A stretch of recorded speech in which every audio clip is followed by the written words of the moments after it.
Okay, it's time to put your money where your mouth is with the Swiss Vetterli.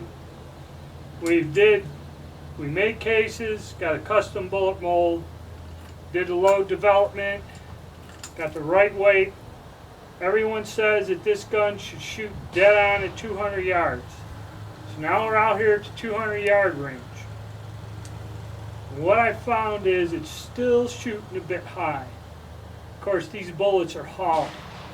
Okay, so I'm going to try to get used to the sights, or just get a sight picture that gets me on target. But you can hear the crack. This is a good load.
Kind of close, but not quite there. So let me get a few more rounds downrange and I might get it to where I can hit the bull at 200. Okay, we got it. I hit the bull finally. It's a matter of getting the sight down low enough in the notch, and even then I'm hanging a little lower. It shoots pretty high, but these bullets are traveling at 1400. But they're accurate. They're grouping well for 200-yard shots. I got another target where I didn't hit the bull. I'm going to see if I can get one on that one. And then we're going to go down, and it's going to be the last 5 for the day. Then we'll go down and see what we got.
Last one.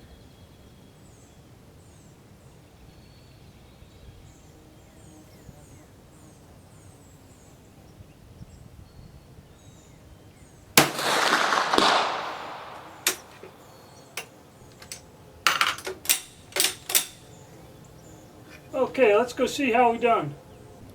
Alright, here's our Swiss Vetterli at 200 yards.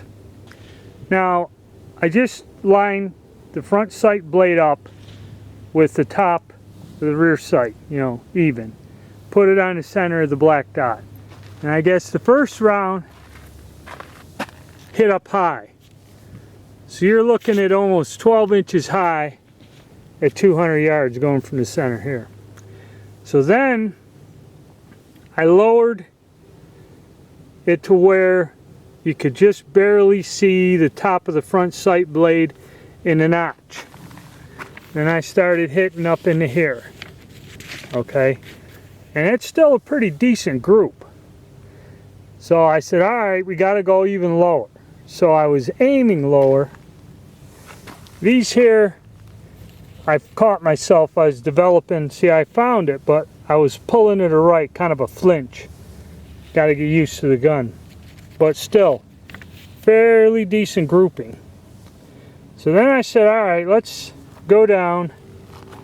I was adjusting for pulling to the right. Hit some here, got one on the bull, got one even lower. Was kind of monitoring it. And I figured out, if I don't flinch, I'm on center. I'm on center, I'm good. And basically what I was doing is putting the blade at the bottom of the notch and going down around into here. So you're still looking at about point of impact still kind of high. 4 or 6 inches high, 200 yards. So I said, okay, now we're going to do the last 5.